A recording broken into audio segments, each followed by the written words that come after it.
Cheers. Welcome back. It's been a long time. I'm excited to talk in our little studio because we've been traveling so much. We're going to get into a lot about mediumship. We have so many things coming up that I'm excited about. I want to kind of give a little shout before we even start this episode about our free training coming up too, which is Yes. important. December 3rd at 7 p.m. Eastern Standard Time. So, for those of you who are intermediate or advanced level mediums, definitely go to lindsaymarino.com, sign up with us. We're going to have a lot of fun, powerful webinar training that we have. And then, if you are in the Tampa Bay area, we have something coming up too, which is December 7th. And that is all about 12-month vision in person at Om Meditation Wellness. So, Yes. And we're excited, and everything's coming up because what we're talking about in this episode. Because we yes. realized in our own lives and in our clients' lives that you hit plateaus. No matter what you're doing, you're going to hit a plateau. Whether you're just starting out at the beginning or you've been doing this for 30 years, Right. those plateaus come. And we figured out, right, over the working with thousands of mediums and then ourselves, working full time, we figured out these patterns that cause us to plateau. Yeah. And we figured out patterns to where we can overcome it. And what we recognized too over time was the plateau only lasts for a little bit of time. Then you start going downhill and you start getting in your head. So, this is why this conversation is so important. We've talked a little bit about it before on other episodes, but we're going to really go into it right now. Yeah, and let's just say the obvious. So the obvious is if you keep doing what you've been doing the last 12 months, 24 months, you're going to get the same results. True. So that's why you tune into podcasts. That's why you read books. That's why you look for insights and you see patterns so that way you can shift things up. So the number one thing I think we found that impacts all of this would probably be the first one we're going to talk about, which is community. Oh my God, that's like a game changer. We recognize that with ourselves, being in community and being connected with other peers where you could actually have conversations and listen to stories and know that you're not alone. Yeah, because again, the patterns, like the seasons of the world. You got winter, spring, summer, fall.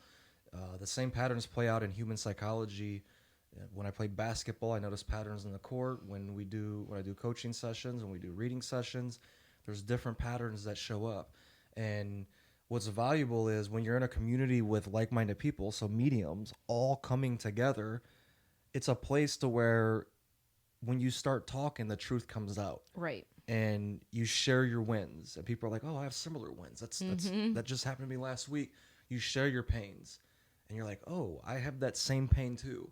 And when you hear something, it unlocks. Right? Yeah. How many moments have you been talking with a group of people, rather wherever it was, and somebody said something, and you're like, "Wait a second, I've been through that," Yeah. and then it releases out of you. And that release is real. That release that you're feeling it's intangible energy, but it's just as real as the past loved ones. It and you know what it's making me think of, and I'm laughing thinking about this because I've been by the way, I've been sending Tony these funny reels online because they are so on point. It's crazy. But you know the reel that I sent you the other day about going on a trip and the Yeah. husband and the husband was acting like the wife and was like, "Okay, you need to text me right when you get in the Uber." And the Uber was like outside the house. "Then you need to text me when you get to the airport. I just want to make sure that you're okay. And then you need to do this." And it was so funny and so on point, these couple reels, that they just really peg everything that I feel like we do. And seeing those things, I'm like, oh, I'm not as crazy. I'm wanting the drawers shut or the cabinets shut, and maybe I'm coming off as nagging, but And I I'm keep. thinking she's not as crazy. Wait, every other wives do that too? Holy shit. So it actually helps. It adds humor to it. So I think that that's a perfect example. Like humor does make you think, oh wow, this is not something that's abnormal. And same goes for mediumship. When you're sharing stories in a group, when we're in mediumship mastery circle or unlock your inner medium, people are sharing these things that have come up with readings, and they're like, oh my gosh, I was stuck on this one thing. Or they'll share something with me and say, how come I didn't get the name in that situation? Or how come I didn't know what this meant when I said this, and the sitter receiving the reading had to tell me, and I couldn't tell them. I'm like, that's very normal. I still do stuff like that that comes up.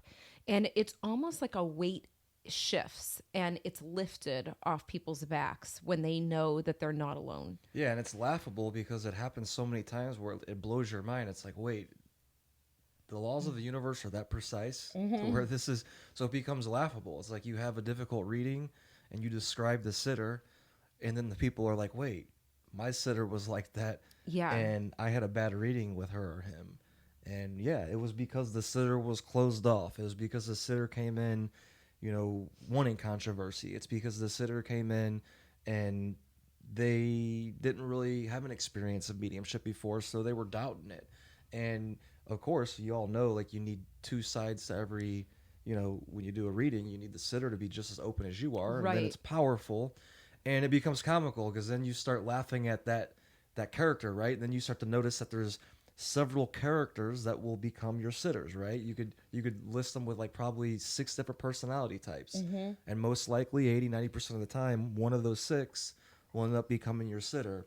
And then, like you said, it adds humor to it, and I think Right. that's beautiful to do, is just because you could take it so serious at times. Like, It's there's so true. many times to where we have problems in life that we take it so serious, kind of like leaving a cabinet open, right? Like, why do you take that so serious, Lindsay?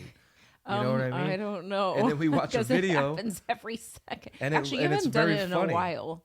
You haven't done the cabinet thing in a very long time. Well, that's actually. because you were on me about it, and you showed me videos of other people that were leaving cabinets open and everything like that. So, but it's funny. It's a release, and it's so simple, and it's Yeah. so powerful. And that's the thing too. When you're around other communities, you're around other people that are doing the same thing that you're doing. You're like, wow, it's like elementary. It's Right. like, it's so simple where it's like, why was I overthinking this? Why was I letting something so silly stop me from doing more readings or putting myself out there, Yeah. or continually developing my mediumship? I let a negative comment from a family member upset me and stop me for 6 months, and then I hear other people, they deal with the same thing. Or I let whatever it is, right? Yeah. Something so petty that's so simple, but in the moment when you're vulnerable, because when you're doing mediumship, you're putting yourself out there. It's vulnerable. It can sting because your heart's open. Yeah. So we're empaths. So when these little things happen, like a negative comment or a bad reading that you feel the sitter wasn't open, it could really sting you, especially when you're in the beginning and you're Exactly. not realizing that this is just part of the nature. This is just part of the patterns. And at the beginning, like when you just mentioned the beginning, I always say to you, I don't even know what I would do if I didn't have my beginning peers with my mentors. I would not even keep going with mediumship. It'd be too scary. So having the groups of being together, and even the things that we do every year, like we make it a point to invest in ourselves and put the time, energy, and money into self-development. And it gives that burst of energy. And I think a lot of people dismiss it and they think, oh, I can do it on my own, or I could watch a YouTube video, or I can read a book. You can only go so far with that. You really have to be in the trenches to get it done. And I think the big thing too, like I was just telling the Unlock Your Inner Medium, no, not Unlock Your Inner Medium. We were in the business program Facebook group. We were doing a live in there. And I said, if you watch one time this program, it's really not going to stick if you're not taking, the steps and doing it. If you're watching the videos, you have to actually do it as you go. And we repeat programs every year. Yeah, and that's the thing too. It's like, once you're in a community, like, there's so many times you think you're farther ahead than what you are, or you think you're farther behind than what you Right. are. And that's another powerful thing about the community. Like, me growing up playing basketball, I was like, I'm the best basketball player in my neighborhood. I'm good. And then you go play select, and then you go play high school, and then you start to go around more competition, and you start to really realize where you're at, right? I'm not saying mediumship is competition. It's not. It's the opposite of that. Right. But the power of when you're going into a community is you get the truth of where you really are. Why is that powerful? Because you're starting from truth in that moment. When you think you're farther ahead or you're lower than what you are, you're starting from an untruth. You're lacking self-awareness. So the power of a community is that. That's another Yeah. part of it, is like you're going around these people and iron sharpens iron. So you're going to be sharpened by this. So it's powerful. It's going to be something great, but you're also going to realize where you're at too, which is going to make your growth that much faster, which is going to help you overcome a plateau. Because I feel like many times people are plateauing because of lack of self-awareness. True. They're thinking they're farther ahead, so like, oh, I don't need to join that community, I already Right. know this. And then And when you once they say that, join, that's like the huge sign that you that you definitely definitely need need a help. community. Yeah. And Without a then doubt. you go around the community and you realize, wait a second, okay, yes, Yeah. okay, I know exactly where I'm at. Especially if you join our communities, right? Because we do the mindset work. Yeah, that's important to us. We're not just doing the skills. And I think there's some people out there doing that. So it's like you have to figure out the right fit. But Yeah. for us, that is the biggest thing is mindset mixed with the skills. And also we talked about earlier, before we got on this podcast, energy, Yes. you know? Yes. So let's break that down. It's like, what is mindset? Like, it's thrown out there so many times. It's like Yeah. mindset. You got to work on your mindset, and it gets annoying hearing it. I wish there was another way to say it. I'm trying to figure out a new language Yeah. to say it, but It's the self-awareness. but the Like, depth of it is powerful. When you do it, you get out of your own way, because it's like with any skill that you do, it's not just the skill. It's like, you know how many beautiful musicians are out there that are yeah. just like amazing at singing and nobody knows who they are? It's because most likely they're in their own way, right? Right. They're in their own way. They They're don't in know their how good head. they are They either. don't know how good they are. They're not around the right community, Or the right? right coach. They don't have the right mindset. There's missing pieces. That's not the talent. So it's the same thing with mediumship. There's many people, even when you're a beginner, like some beginners, you could just tell like you were made for mediumship. It's kind of like athletes, like you were made, everybody could become more athletic, I believe. You could Oh always yeah. become more. Some people were just made to be athletes. Some people you see like, whoa, you're a powerful medium, Right. but you got to get around the right community, and then you also got to work on that mindset piece, because you could be a powerful medium. You could be born with that skill and give powerful readings, heal people, and yet you could end up being 50, 60 years old and you're not doing anything with it because your mindset piece, because you didn't go around the right community, Yeah. because you didn't dive deep into like, where am I really at? Not just with my skill and mediumship, but in my life. Am I taking action? Am I putting myself on the line? Am I living on my edge? Am I going out of my comfort zone? Or am I just in this fantasy world to where, yeah, I go and I give a few readings here and there that fills me up, and I'm lying to myself, even though, I'm in my head, it's like I'm running this full business, but in all reality, you're just dragging your ass. Yeah. And you're in the, why does this matter? Because it creates pain. If you're not following that instinct, you're not following what you came here to do, you're not creating enough, it creates pain. And then when it creates enough pain, it can go to depression. It can go to that way. So that's why we're so passionate about not only helping people develop their mediumship Yeah. skills, but also helping them get out of their own way, figuring out like, what are those And internal what do you wirings want? that are stopping you. I think that's the big thing too, is like, what do they want? Because I remember when I first started, I was thinking, do I even want to do this? I thought I just wanted to help people and I wanted to be the third grade teacher and not do this as a full-time business. I wasn't Yes. even thinking about that. So I would be in a situation where my energy would open up in public places. At the grocery store, I'm sitting there practicing in my head with the person in front of me, like, oh, I wonder how many people are around this person that's passed. And practicing like that, it's not effective in the long run, to do that all the time. So I think there's a big difference between mediums that want to just kind of practice and play and see where it goes. Like, I understand there's phases to it, but if you're someone that really wants to take this seriously and go to new levels, you can't consider doing random readings in public places as real readings. Yeah. That's not what we're talking about right now. So there's going to be phases, but also being real with yourself, thinking, okay, I am doing random readings. I'm at the beginning stages still. I'm not advanced. No matter how good my readings are, I'm not sitting down doing an on-demand reading. I think someone else just said that to me the other day. She's like, I'm finally doing on-demand readings. And there's a big difference when you're doing random messages versus sit down, we're having an appointment. Yeah. I was talking to one of our clients the other night recently Yeah. about this, and it goes with that, and it goes with clarity. It's like figuring out like what do you want, Yeah. and when it comes out, sometimes the money thing will come up. Well, I want to give people readings, but I'm not worried about the money. I don't need money, and I don't want to charge. This is going to what you're saying here.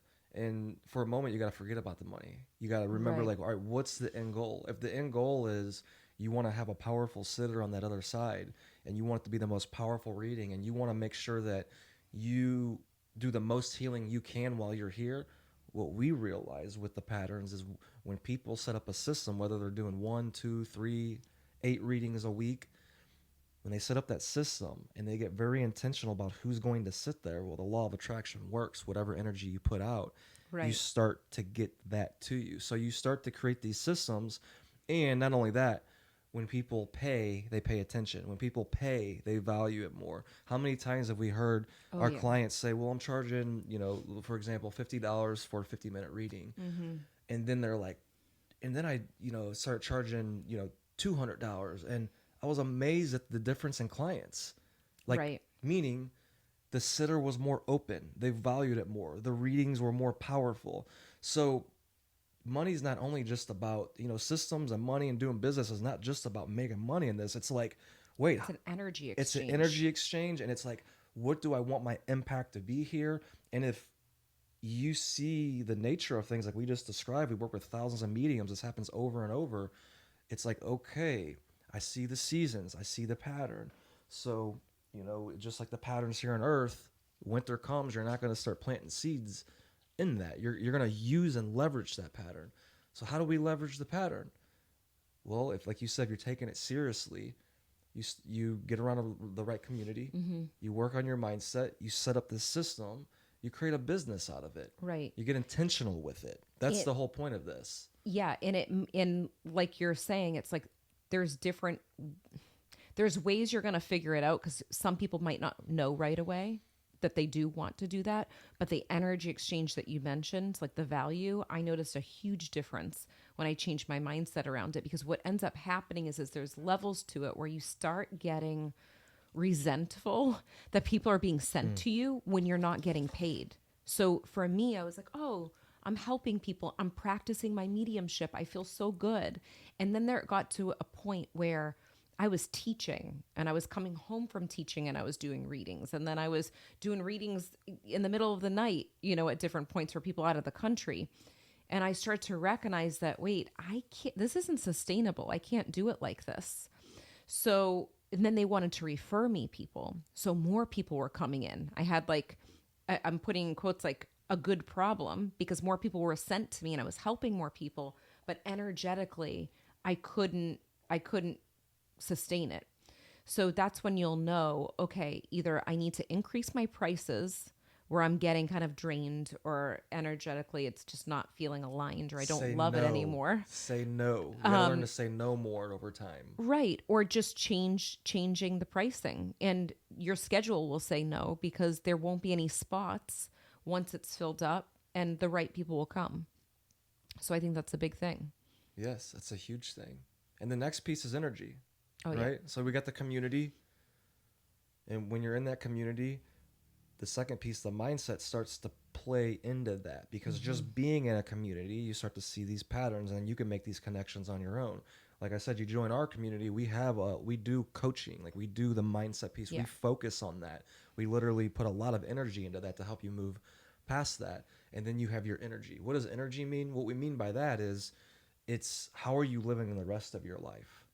Right? Like what does the rest of your life look like? And this is whether you're a doctor, a teacher, an athlete, whatever it is. Obviously, the rest of your life impacts how you're going to show up on the basketball court or giving someone a reading or wherever it may be. So go out and have fun. Figure out like what's energizing to you in your life. Like think about it. The people the environments, the experiences, what energizes you. And then also on the other end, what drains you. Like what people, places, and experiences drain you. And start to eliminate the drainers or turn them into energizers. And it's as simple as that. And you just keep playing that game over and over. And then all of a sudden you look up and you're living this life outside of your mediumship that's giving you all of this energy, that's helping you be fulfilled, be centered. And then obviously when you're fulfilled, centered, and energized and you show up to your reading, that reading is going to be a way more powerful reading than the opposite. Oh, totally. And I think that's the big thing. It's almost as if, you know, when you're used to saying, you mentioned saying no, that's an important piece to mediumship too, outside of mediumship, that when you're saying yes to things that aren't really aligned with you and you get drained from that, when you go into your mediumship, it's going to show up. It's going to show up in a reading. It's going to show up energetically. It's going to show up just in the way that you interact with your clients too. You're not going to interact the same if you're doing, because most of the time is spent outside of the reading.